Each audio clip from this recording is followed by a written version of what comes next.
ज्यावेळा engineering, medical अशा colleges आणि शिक्षणासाठी जी शिक्षण पद्धती आणली त्याचा पुरस्कार पहिल्यांदा डी.वाय. पाटील साहेबांनी त्या काळामध्ये केला होता. आणि या राज्यामध्ये इंजिनिअरिंग कॉलेज, मेडिकल कॉलेज अशा व्यावसायिक शिक्षण संस्था ज्या निघाल्या त्यामध्ये डी.वाय. पाटील साहेबांचा फार मोठं योगदान आहे. आणि गरीब मुलं ही डॉक्टर होऊ शकली, इंजिनियर होऊ शकली, अशा फार मोठा काम करणाऱ्या शिक्षणामध्ये योगदान देणाऱ्या आणि राज्यपाल राहिलेल्या व्यक्तीचं आज दुःखद निधन झालेलं आहे. त्याला मी मनपूर्वक श्रद्धांजली अर्पण करतो आणि त्यांच्या मृतात्म्या शांती देवो परमेश्वर अशी प्रार्थना करतो.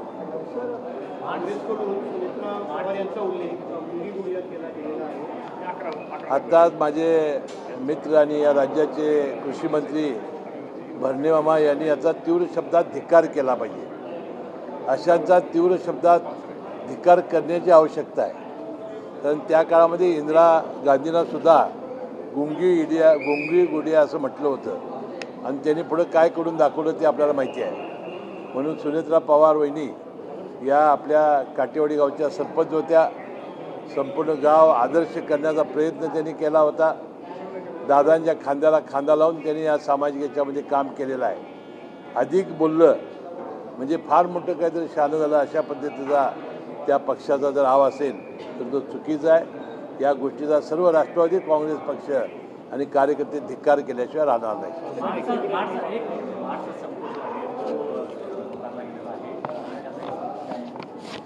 नाही, आता काय झालेलं आहे की होमिओपॅथी जे डॉक्टर्स आहेत BHMS यांनी CCMPचा कोर्स झाल्यानंतर त्यांना नोंदणी करावं अशा प्रकारचा एक कायदा आपण राज्यामध्ये केला होता.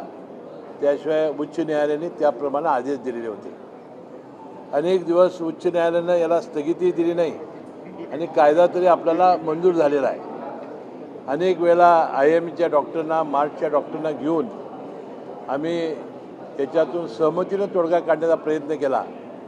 आपण या डॉक्टरांचं रजिस्ट्रेशन वेगळं रजिस्टरमध्ये ठेवू, त्यांना मतदानाचा अधिकार असणार नाही. आणि IIMचे जे डॉक्टर्स आहेत यामध्ये कसलाही अधिक्षेप आणि आक्षेप ही मंडळी घेणार नाहीत अशा प्रकारची विनंती आम्ही त्यांना केली होती. तरीसुद्धा त्यांनी 24 तासाचा बंद पुकारलेला आहे. मी या राज्याचा वैद्यकीय शिक्षण विभागाचा मंत्री म्हणून मी त्यांना कळकळीची विनंती करेन की आपण 13 तारखेला उच्च न्यायालयामध्ये ही तारीख आहे.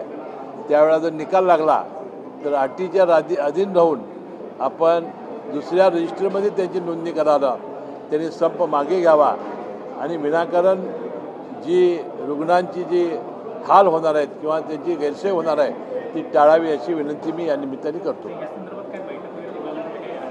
यामध्ये माझी बैठक तर झालेलीच आहे. आता पुन्हा मी सचिवांना सांगितलेलं आहे की ताबडतोब त्यांना बोलावून घ्या, पुन्हा एकदा ते चर्चा करा आणि मला खात्री आहे की निश्चितपणानं आमच्या विनंतीला ते मान देतील.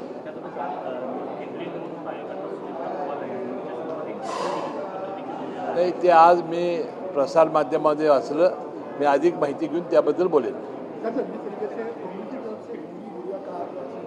मैंने बोला ना कि ये कांग्रेस जो पार्टी के नेता जो इंदिरा गांधी थी उनके बारे में भी ऐसा कहा जाता था. मुझे लगता है ये बोलने के लिए उनको शर्म आनी चाहिए. ऐसा एक कांग्रेस के लोगों ने बोलने की जरूरत नहीं थी. हम सब राष्ट्रवादी कांग्रेस पक्ष के कार्यकर्ता हम उसका निषेध करते हैं. हाँ, हमारे कोल्हापुर के सुपुत्र और बहुत बड़े शिक्षण के जाने माने और माजी राज्यपाल रहे डी.वाय. पाटिल जी का आज दुखद निधन हुआ है. उनके जाने से एक बहुत बड़ा व्यक्तिमत्व आज हमारे सब लोगों से उठ गया है. मैं उनके प्रति सहानुभूति व्यक्त करता हूँ और उनको संवेदना प्रकट करता हूँ.